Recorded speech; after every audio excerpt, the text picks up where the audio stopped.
Good morning po sa ating lahat, mga kapatid. Ayan, bumabagyo pa rin po sa amin dito sa Ilocos Sur, signal number 3. Number 4 po kaninang umaga. Ayan, no? Situmbahan na. Buti na lang hindi masyadong nagtagal yung ulan. Sigurado mamamatay mga lamang ito. Grabe.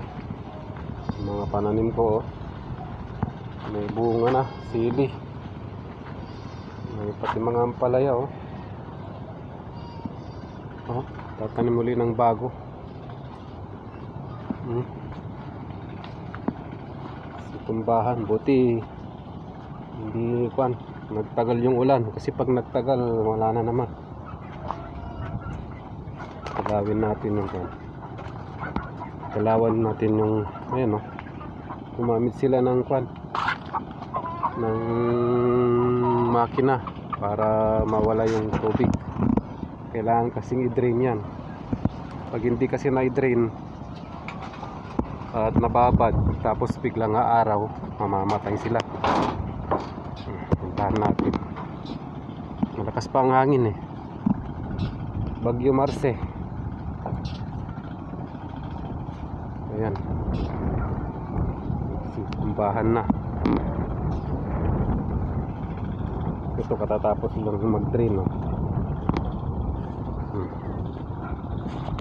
Ayan, yung hinukay kong pinagpupunan ko ng lupa, puno na ng tubig.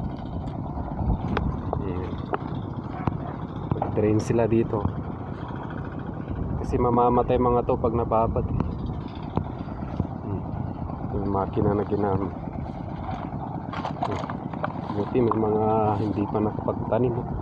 Ito katatanim na kahapon. Yung chance of survival nito nasa 60 to 70%. Ayun yung iba. Ayan, buti wala pang pananim yung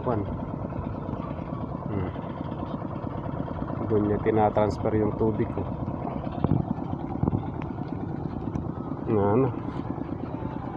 Malakas po kasi ang ulan kaninang madaling araw dito. Pero nung kasagsagan po ng kahapon, wala pa. Ambon lang at saka malakas na hangin. Ito, nakapag-drain na rin to. Pero kita mo yung tumba yung mga cauliflowers. Buti hindi pa nakapagtanim mga yan. Doon nila inilipat yung tubig. Ayan. Ayan,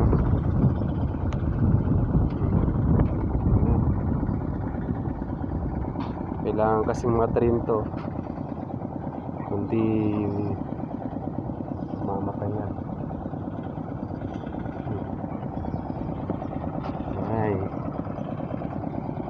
Yan talaga ang ang kalaban ng magsasaka, bagyo, lalo na yung mga gulay na ganyan.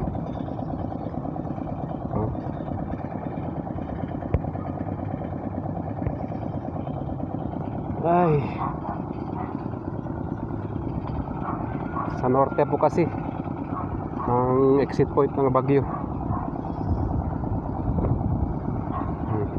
Wawa talaga. Naglilipat na lang.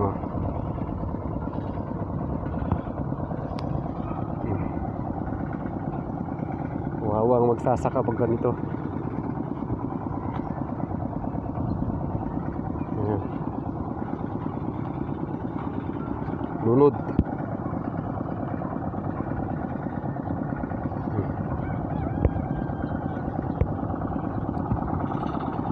Ay, sana wala nang kasunod.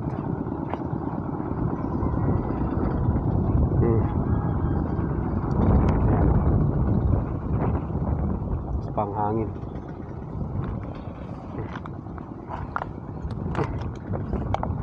Yan, makaligtas na mga to.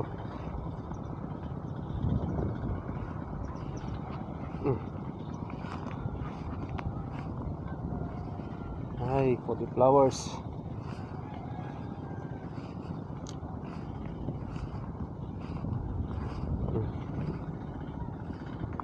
Ayan. Okay, thank you for watching.